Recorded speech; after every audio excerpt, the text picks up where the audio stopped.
Bonjour à tous. Aujourd'hui, nous allons parler un petit peu de la paracha de la semaine. Cette semaine, nous sommes très chanceux. Nous en avons deux pour le prix d'une.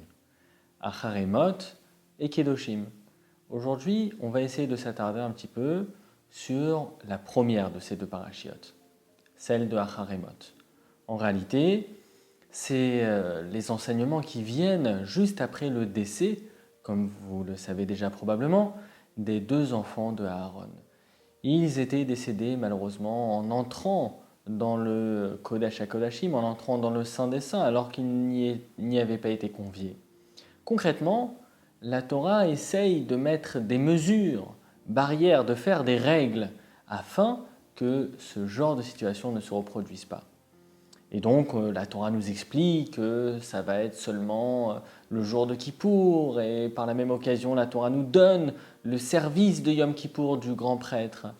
Et un petit peu plus loin dans la paracha également, on va trouver un ordre qui est beaucoup plus général.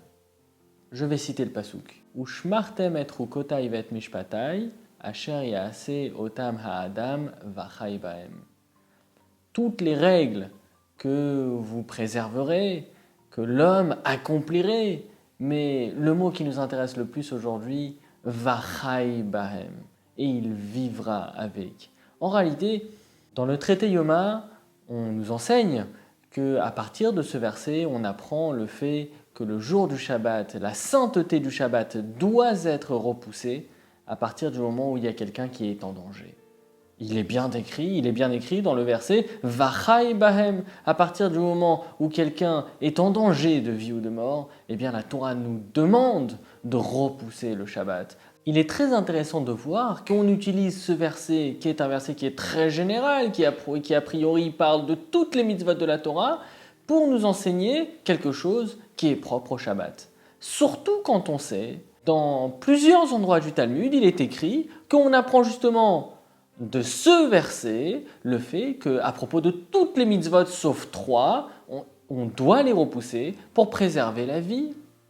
Alors en réalité, cette question on peut la poser également chez le Rambam. Le Rambam Maïmonide, vous le connaissez probablement déjà, eh bien lui également, dans deux endroits différents dans son livre, il nous enseigne à propos du fait qu'on doit repousser la sainteté d'une mitzvah pour respecter la vie.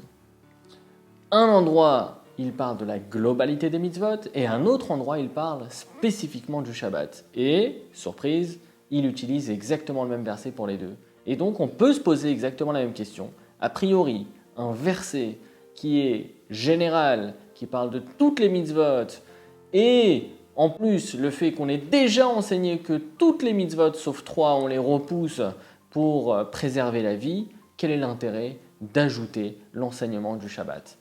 Alors en réalité, la réponse se trouve dans le fait que le Shabbat est une mitzvah particulière. Il est écrit à propos du Shabbat, « Ot hi beni u benechem ».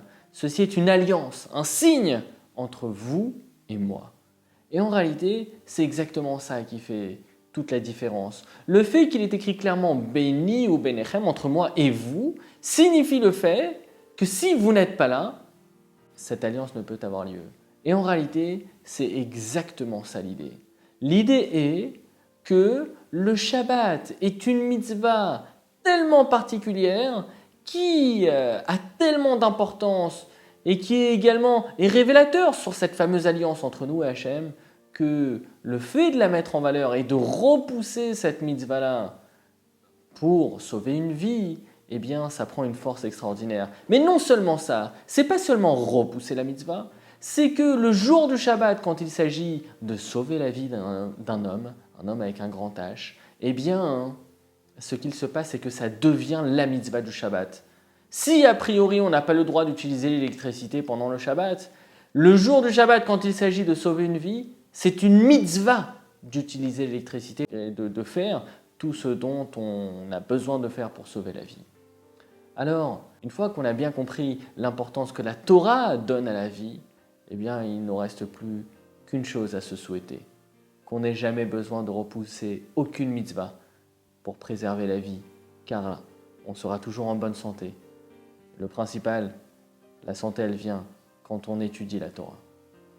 Une bonne semaine et à très bientôt.